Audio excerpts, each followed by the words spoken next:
Professional bull riding is an intense sport where every second matters and where man and beast face off in a constant struggle. At the National Western Stock Show in Denver, 25-year-old Mason Lowe confronted his biggest obstacle on a tragic Tuesday in January 2019. Mason, who was born into the rodeo industry in the Missouri hamlet of Exciter, began training at a young age under the tutelage of rodeo greats like Chris Shivers. As he rose through the ranks, he enchanted spectators with his daring rides and his quest for greatness. On that fateful day, however, what was supposed to be yet another demonstration of unwavering determination became a devastating defeat that rocked the rodeo community to its very foundation.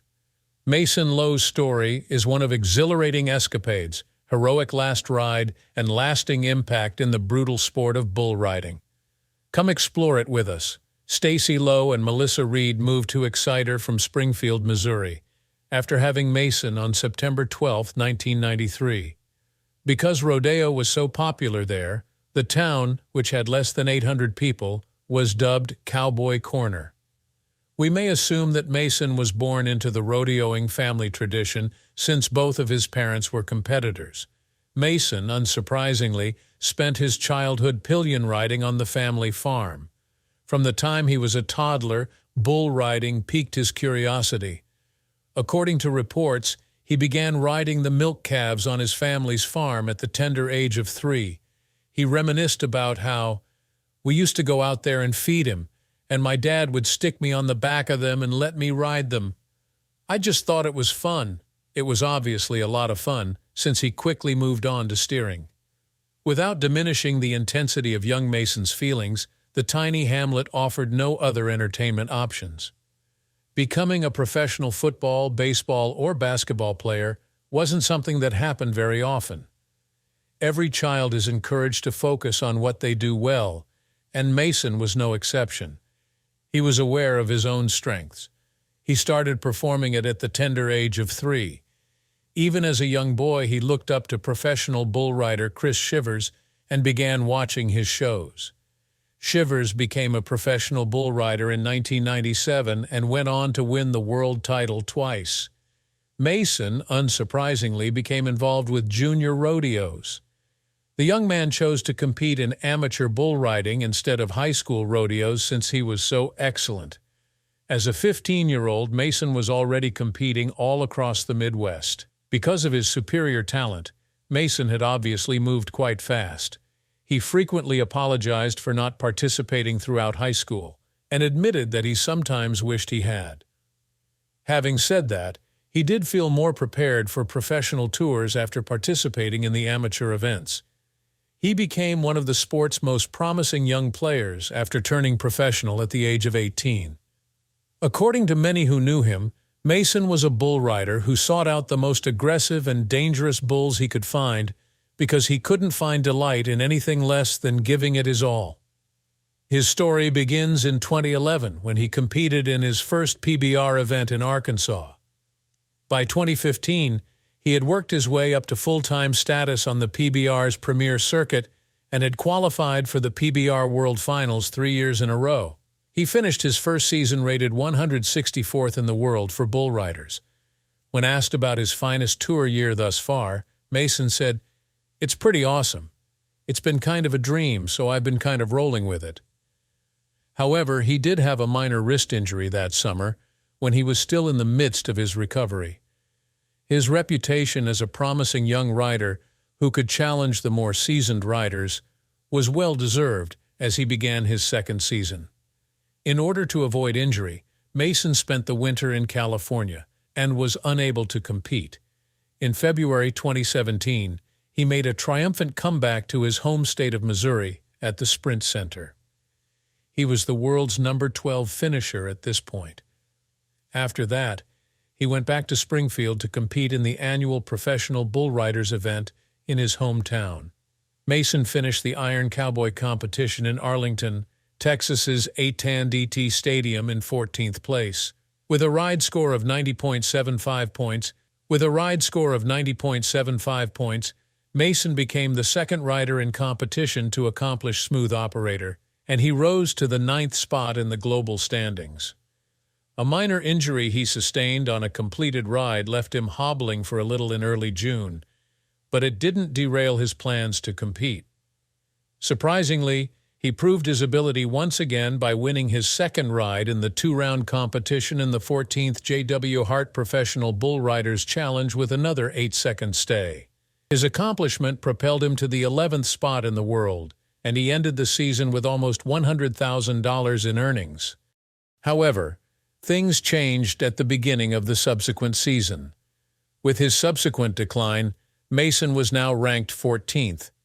Reclaiming his reputation has to happen soon. Clearly, he was laser-focused on succeeding so that he could provide adequately for his family. According to him, a lot of the riders say riding close to home is the toughest, but I've always thought riding near home is a good place to ride. They get to watch me on TV every week, but it's a lot different when you get to see it in person. It's kind of like a big rock show on wheels with bull riding attached to it. He expressed his love for this activity and his loved ones. Mason had the opportunity to make it 4 from 2015 to 2017, but he was unable to qualify for the Professional Bull Riders World Finals in 2018. It was time to get back on track as soon as 2019 began. In Denver, Mason planned to attend the National Western Stock Show. The event that took place in the Denver Coliseum was the Professional Bull Riders Velocity Tour. Among the many events that make up the National Western Stock Show, sometimes called the Denver Western Stock Show, are 30 rodeos and 11 horse shows. Within a short distance of Denver's central business district, the stock show provided a fascinating glimpse into the West's long history of farming and ranching. This explains why every winter some 700,000 people rush out of the concrete jungle to see the display. From the very first performance in 1906 till now, some have treated it like a religious pilgrimage. Over the course of more than a century, this gathering has served as a gathering spot for farmers and ranchers of all ages, providing opportunities to reconnect with long-lost acquaintances, get insight into cutting-edge farming and ranching practices, and do business. The purpose of the games and other contests was to foster that spirit of camaraderie. For this reason, up to January 15, 2019, no record of a death had been made regarding the event's bull riding in its 113 years of existence. The skill of riding a bull hinged on those 8 seconds of complete mayhem.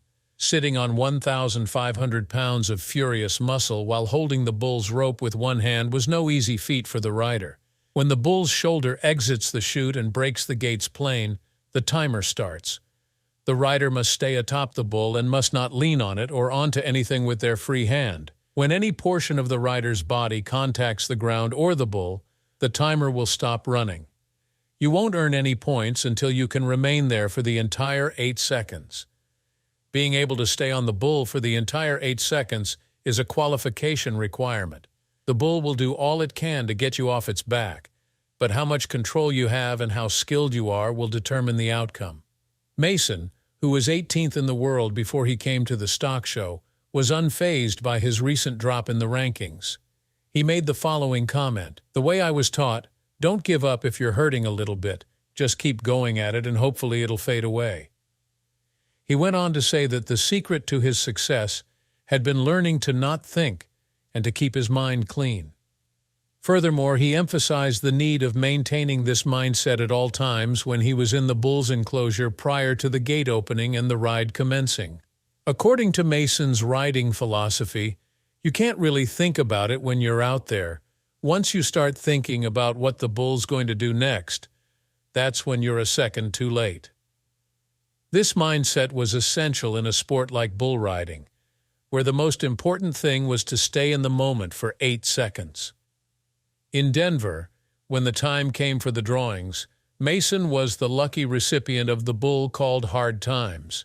In contrast to other well-known bucking bulls like Bodacious and Bushwhacker, Hard Times was not a violent or infamous animal despite its moniker. There was no mistaking that this bull had no ill will or desire to hurt riders.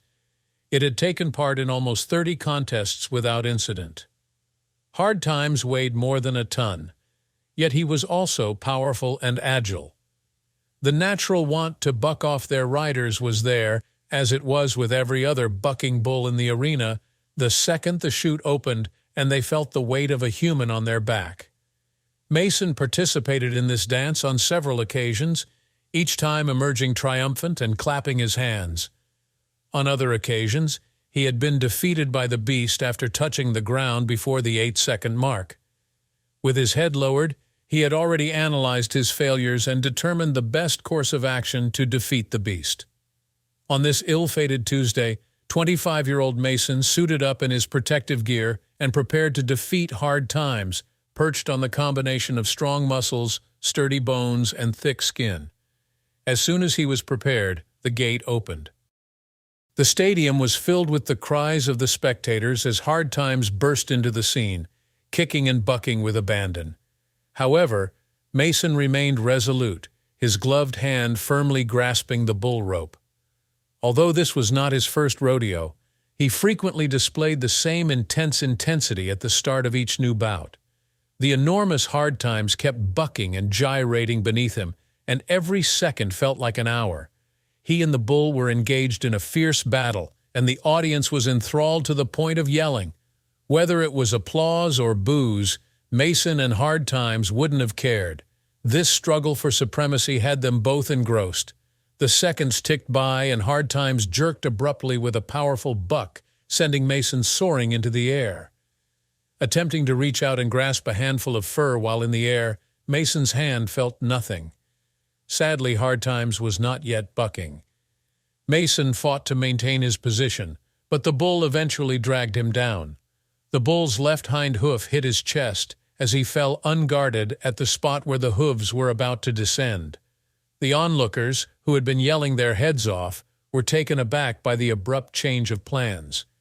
A previously joyful situation had taken a turn for the worst, and everyone was taken aback.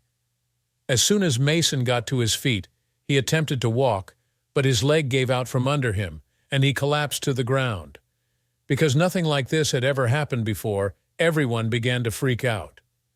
As Mason lay lifeless in the arena, his other riders hurried to remove him and take him to the hospital without delay. A witness stated, "It looked like he had it handled, and he got bucked off at the last second. He got up, staggered towards the exit, and collapsed down." The situation was rather bad. Despite prompt medical attention, Mason succumbed to severe damage to his heart valves and aorta on Tuesday at Denver Health. When word came out, fans couldn't believe it, according to USA Today.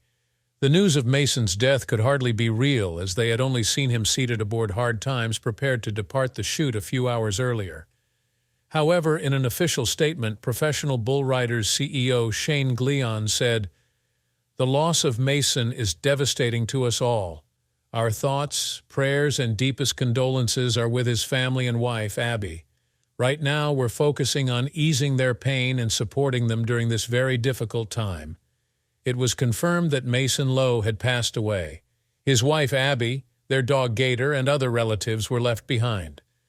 Nobody could have anticipated the terrible loss of such a brilliant celebrity, and the tragedy was a major setback. Paul Andrews, president and CEO of the National Western Stock Show, spoke out against the loss of bull rider Mason Lowe, saying, "Our entire rodeo family and every member of the stock show community is saddened by the loss of bull rider Mason Lowe. Our hearts and thoughts are with the Lowe family, his fellow bull riders, and the entire Professional Bull Riders organization." That night, the National Western Stock Show and the Professional Bull Riders held a tribute in Mason's honor. All the cyclists wore special patches to memorialize Mason because the competition he was a part of was supposed to be finished the next day. Gleon provided an explanation for this gesture of honor, saying, "Our priorities are Mason's family first as we support them following his tragic passing, and then to his brothers in arms in Denver who are preparing to soldier on, strap in, and compete tonight." It was a heartbreaking conclusion. Austin Shirley, one of Mason's friends, said about his late friend, "He was a cowboy's cowboy. He could rope, ride, and cover any bull. He never forgot where he came from when he made it big time and never forgot his roots." As a friend, he added, "He was just an all-around great guy and someone you'd be proud to call a friend whether you met him once or saw him every day. The whole rodeo community feels this and it hurts. Another voice commented on Mason's personality, explaining that even after the young rider's professional career took off, he returned to Southwest Missouri to compete at local rodeos and teach junior cowboys tricks of the trade. They said, "He was a good guy, with conviction. He came up tough. His family rodeoed and had cattle and things. Just a hard-working country kid. He could ride bulls well. He made it to the big stage where every kid dreams of." It was obvious that Mason's shoes were going to be challenging to fill in his beloved community. Many in Mason's community rallied behind his family after the rider's death, as reported. As one commenter put it, "Everybody is keeping their heads up and going on, but it's in people's minds. Everybody is thinking of the family." League officials said that Hard Times could continue competing in the professional bull riding circuit, despite the incident, because the animal's behavior was completely accidental and not malicious. When riders often sustain injuries when riding bulls, deaths are extremely rare. Mason's death made him the third rider from the professional bull riders to meet this fate since the group's inception in 1992. Glenn Keeley was another bull rider who died in an Albuquerque event, and Gillard Antonio passed away in Brazil last year. Stomped and thrown from their bulls, both riders were defeated. Officials rethought safety measures after bull rider Leigh Frost's 1989 death at the Cheyenne Frontier Days. According to the 1994 biopic 8 Seconds, Frost tragically passed away after sustaining many broken ribs and an arterial severance as a result of being struck in the back by the bull's horn. Following his passing, Cody Lambert, a traveling companion and creator of the Professional Bull Riders, designed a safety vest that is currently worn by all riders.